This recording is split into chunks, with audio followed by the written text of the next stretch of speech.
Hi, I'm Stephanie Rublitz. Welcome back to my channel. This is a prep video today. I have a big project that I'm doing and there's a few things that I need to make ahead of time so that when I go to make the big project, I've got everything ready. We're also going to talk about how important prep is, planning ahead, getting things in line so that we can spend more time sewing.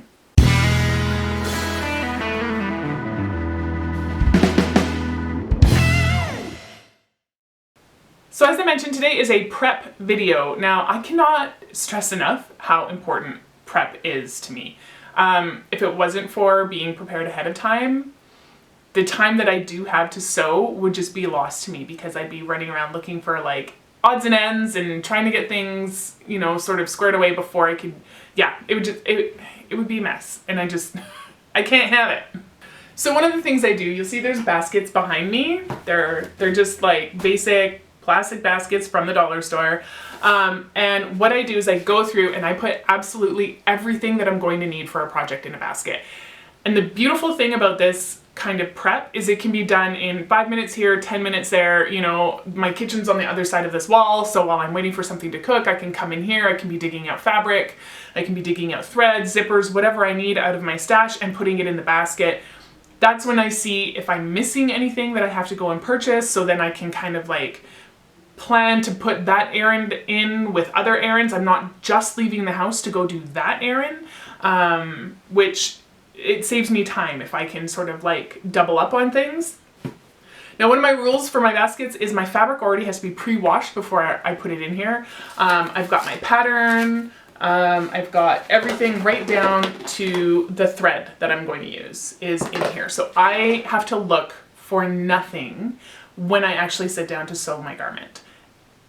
It's been a game changer. Honestly, if you are somebody that has a hard time finding the time to sew, to do what you need to do, go for the basket method. It's super helpful. So what are we working on today? Well, I have some white muslin, super basic. I'm going to make some bias tape out of this. Now, yeah, I absolutely could have bought just like bias tape. It would have been super easy. It would have been super cheap. However, I need bias tape and I thought it would be a great opportunity to show you how to make your own continuous bias tape. There's lots of times where I have wanted bias tape in a specific pattern because I'm binding a quilt with it, or there's been a couple times where I've made quilts out of old bridesmaids dresses that I like wore in the mom's wedding and then made a baby quilt for her later on. So you just never know when that's going to come in handy, having a bias tape that is something that is really specific to a project that you have to make it yourself. The thing that I really want to focus on in this is when I've seen a lot of tutorials and stuff on making this, and a lot of them really seem to focus on needing to cut it from a square of fabric.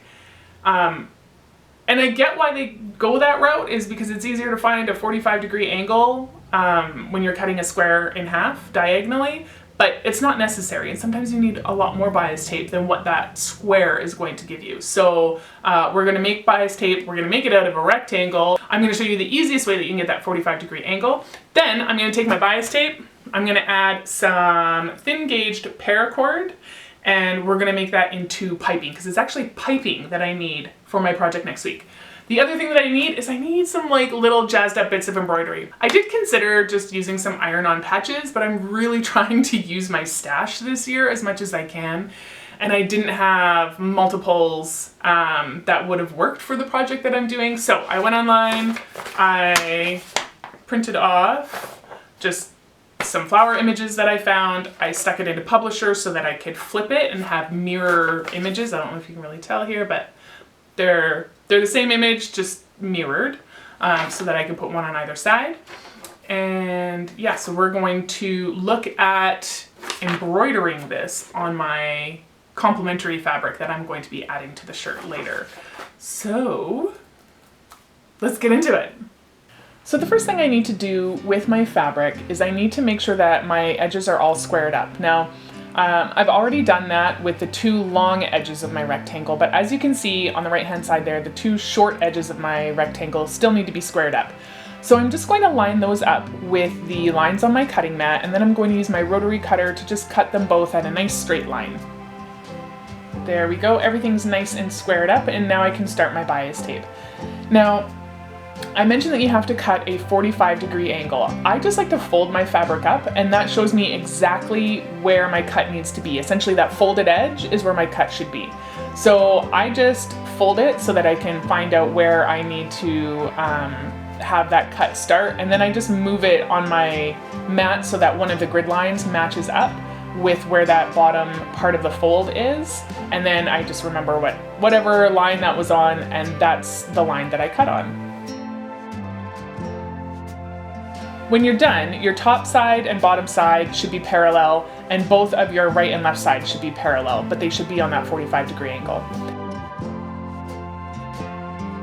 Now I'm going to take my ruler and I'm going to mark how wide I want my bias tape. I don't need a very thick bias tape, it just needs to be a single fold for me. If I were using this to bind a quilt, I would probably do a 2-inch bias tape because I like a nice heavy binding on my quilts.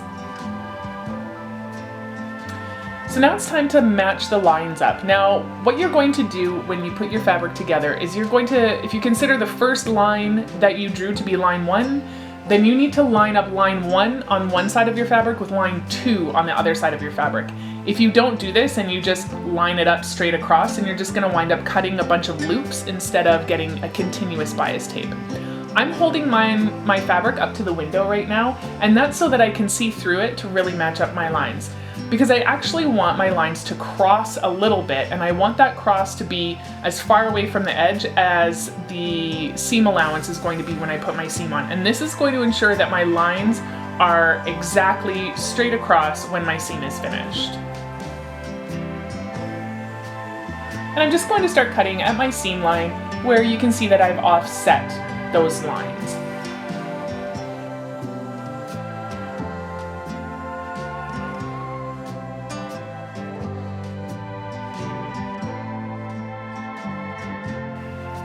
And here we are, a big old pile of continuous bias tape that you can make with any fabric that suits you.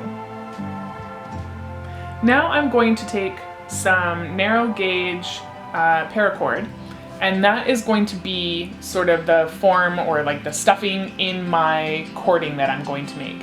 And I'm just going to fold my bias tape around my cording, and I'm going to use a zipper foot to stitch that.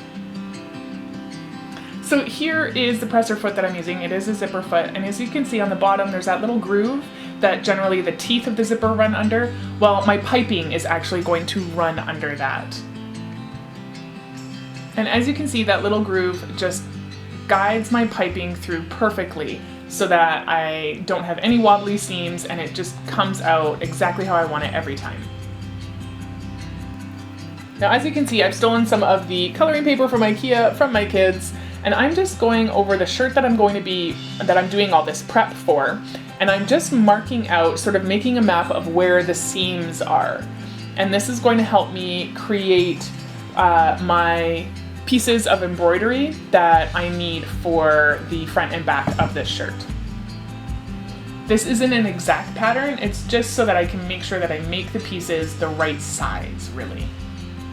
Now that I have sort of my map made of my garment, I can go and I'm just gonna sketch out sort of an approximation of the line that I feel like I'm gonna end up cutting that fabric once the embroidery is done. Now I'm gonna mark that line on my fabric, and I'm going to make sure that my embroidery doesn't go over that line, so that when I go to actually put these pieces of fabric onto that shirt, then I know that my embroidery is not going to be overlapping or get cut off or anything happen to it.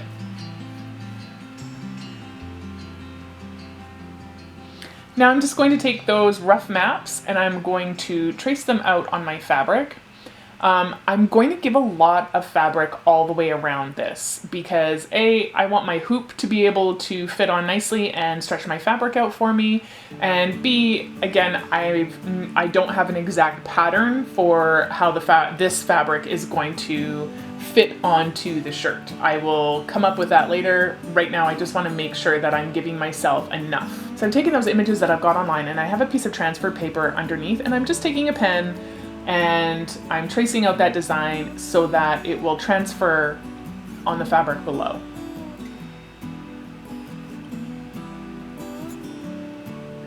Now the next thing I have to be careful about is that even though I've used that transfer paper, the chalk will brush off really easily, and even just the needle sort of popping through the fabric is enough to shake the chalk off.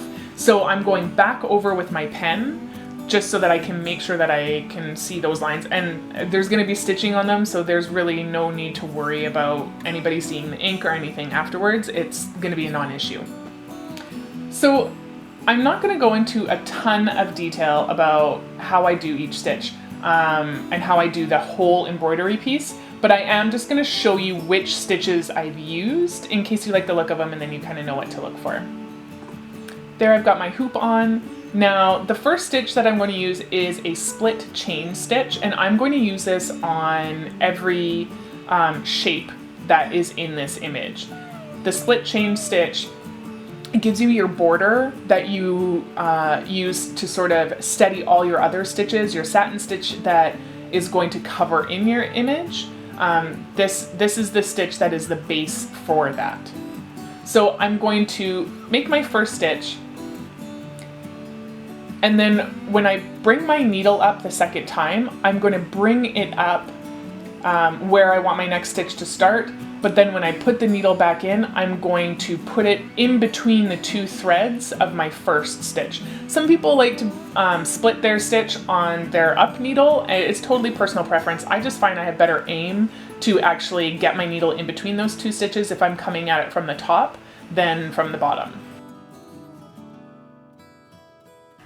Now the next stitch I'm going to show you is the satin stitch. So I've taken my split stitch and made my outline, and now all I'm doing is I'm laying stitches one right next to the other, and I'm using that outline of the split stitch to be my entry and exit points for my needle.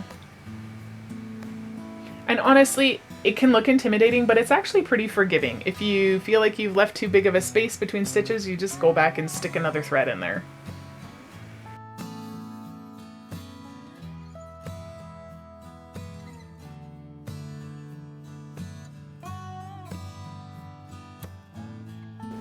So as you can see, for doing the sort of shaded dimension in the flowers, I have 3 different colors. So it's a white rose, I've got my like bright white, then I have a really light cream, and then a bit of a darker cream. And I'm gonna sort of mix all 3 of these to give dimension and shade into my flowers. Okay, so at this point I need to consider where my light is coming from. This first part that I've satin stitched is going to be in the lightest color because it's a highlighted area. It's where the petal of the flower is folding out, so there's going to be tons of light on that. Now the bottom of the petal that we're seeing here, if we were looking at this as a rose in real life, there would be a little bit of a shadow right under where this piece folds over. And then there probably would be a little bit of a shadow at the bottom where it's actually curving under the rose. So I'm going to take that into account, and I'm going to do some low light stitching, and then I'll come back with my lighter color and highlight the middle. Alright, so I've gone and put some of my shade color all around the edges of that lower piece of the petal. And now I'm going to go back in and I'm going to fill in with my bright white. And you can see that I've, on the inside of this shape, I've sort of left the edges a little irregular.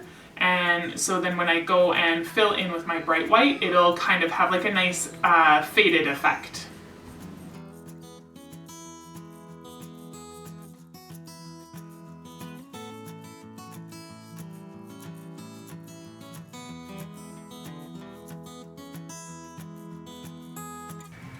Alright, now I'm going to do one of the leaves, and you can see that I've got my split stitch all the way around, and I'm going to do what's called a herringbone stitch to get that sort of veiny, leafy look. So I'm starting with my needle at not quite the point of the leaf. If the leaf was more symmetrical, I would do it at the point, But what I need to make sure is that if I do a straight line from where my stitch comes out to where it's gonna go in, that I'm not gonna sort of cover over any of the regular lines of the leaf. So because of that reason, I'm starting my herringbone a little bit to the right of the center of this leaf. Now, so what I'm going to do is I'm going to start at the center, and then I'm going to reinsert my needle about halfway up the leaf.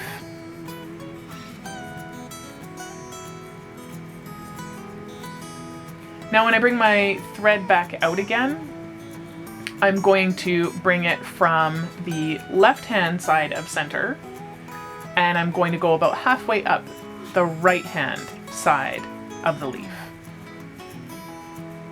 And so in doing this, you're always making a crisscross with each stitch. So you go from lower right hand to upper left hand, and then lower left hand to upper right hand.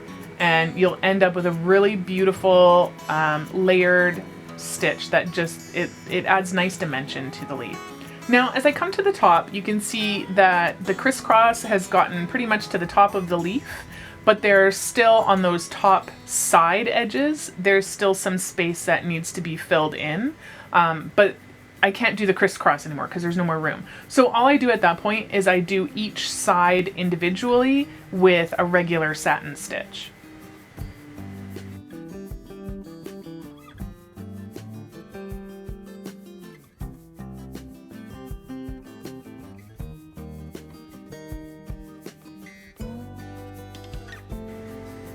The last thing I'm going to do to get these appliques ready for putting on my shirt is I'm going to press them, and then I'm going to put some fusible interfacing on the back side. And this is just going to help sort of lock the stitches, keep everything from shifting in the wash, and just really hold all of my stitches where they need to be, and it'll just sort of ensure the longevity of the design. Any fusible interfacing will work for this. Just make sure that you're choosing one that has a good weight for the fabric, that you're not going to be stiffening up your fabric too much. I used a feather light here, and then I'm just applying it according to the instructions that came with the product. I hope that was helpful for you. I know that once I learned how to make my own bias tape, there was just like so many fun ways that I incorporated homemade bias tape. You can use it to finish your seams, you can use it to bind things, it's fun. I am going to continue working on my embroidery off camera because it's more comfortable to do it in my living room and I don't have a camera set up there. So I am excited to get into this project next week that we have prepared for. I haven't told you what I'm doing with the shirt yet, but if you're looking at the elements that I'm pre-making and you think you've figured out what style of shirt I'm refashioning this men's shirt to, comment below. I want to know if anybody's figured it out. I am so excited for the shirt refashion next week. It's gonna be so fun. Until then, do all the things, like, share, subscribe, hit that notification bell if you haven't already, and I will see you next week.